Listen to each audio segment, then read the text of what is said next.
I listened to your words with interest because I know we have a difference of opinion on this subject.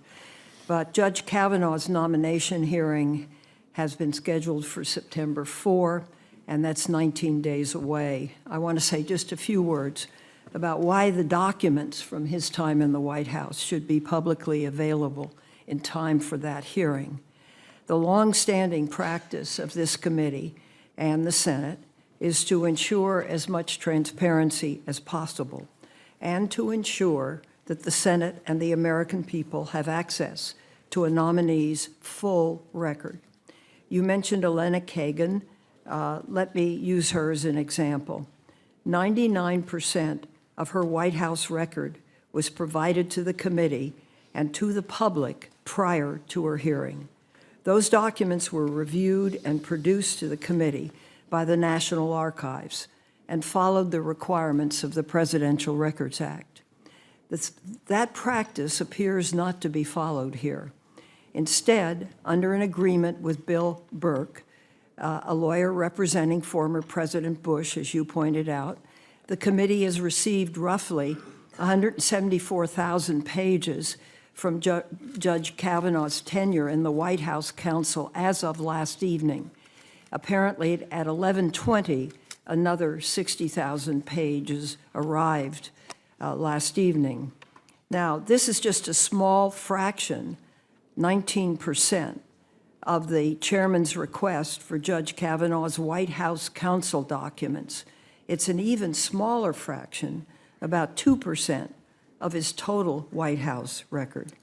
Notably, what we now have is about the same number of pages for Brett Kavanaugh as we had for Elena Kagan. That's 170,000. That's going to be changed, as you point out.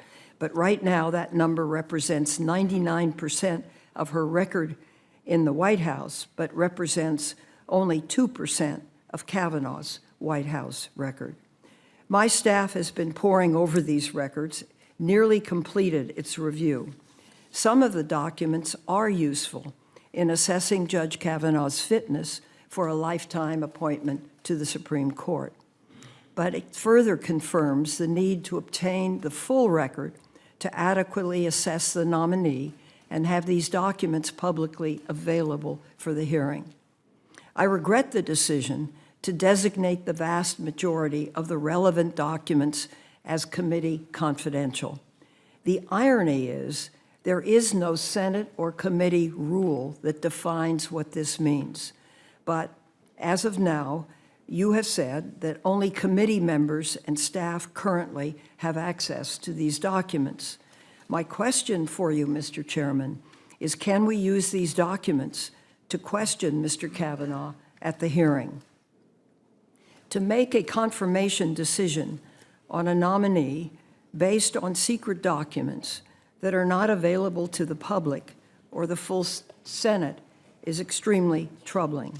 I've participated in 10 Supreme Court confirmations, and I'd like to take this opportunity to ask the chairman respectfully to ensure that the records are released to the public before the hearing in the same manner as has been done for previous Supreme Court nominations.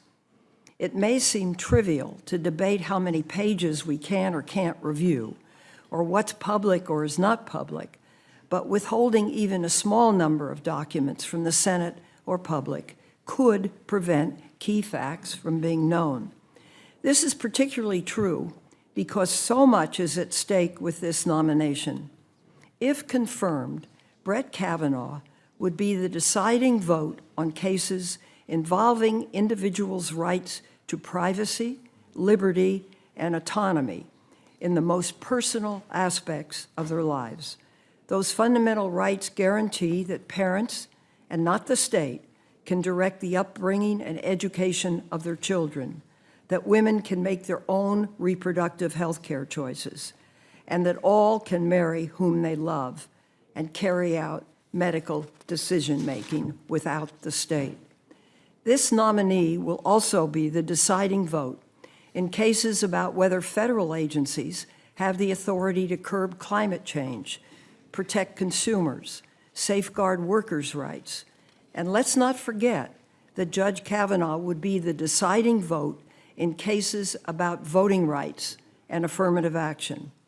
These are incredibly important issues for all Americans. They define who we are as a nation and the extent of the freedoms that we all cherish under our Constitution and laws. We have a constitutional duty to provide advice and consent on this nominee. That requires a full vetting of his record and transparency and accountability to the American people. You're a fair man, Mr. Chairman.